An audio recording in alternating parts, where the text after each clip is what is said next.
Samantala, binahagi po ng mga mananampalataya ang kani-kanilang paraan para alalahanin at isapuso ang sakripisyo ni Jesucristo.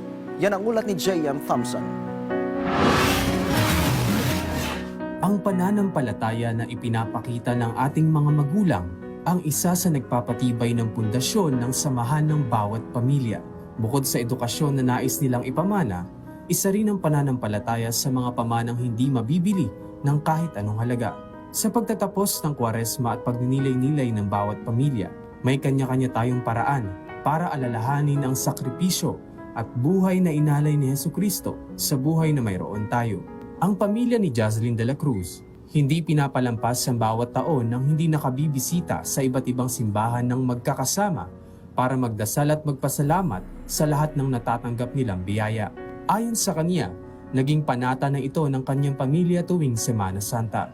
Bukod sa nakakagala at nakakapagpahinga ang bawat isa sa panahong ito rin ang nagiging paraan nila upang mas mapalapit ang bawat miyembro ng kanyang pamilya sa Panginoon.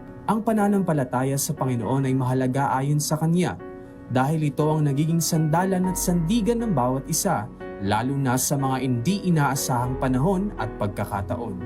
Si Jack Padilla naman, 13 years na sakristano sa kanilang simbahan.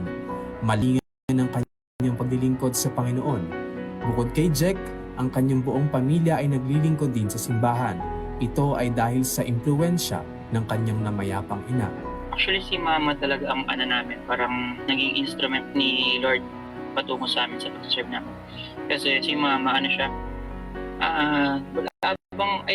kaming mga anak na, nag-serve talaga sila, nagka-choir na sila, tapos hanggang sa naging Paska. Paska yung mga nagtuturo sa schools ng mga religious, mga teaching na Tapos sa yun, hanggang sa si Papa in-invite niya rin na mag-lay minister yung nagsusubo ng hostia ng mga Tapos si ate sa lector, si kuya sa choir, tapos ako sa altar server. Pero si kuya din dati, nag-altar server siya.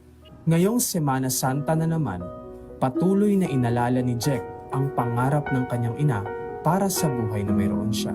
Nang mamulat, naging panata na ni Jack ang pagsali sa senakulo kung saan na ipapakita niya ang kanyang talento sa pag-arte sa teatro, ganun din sa likod ng entablado.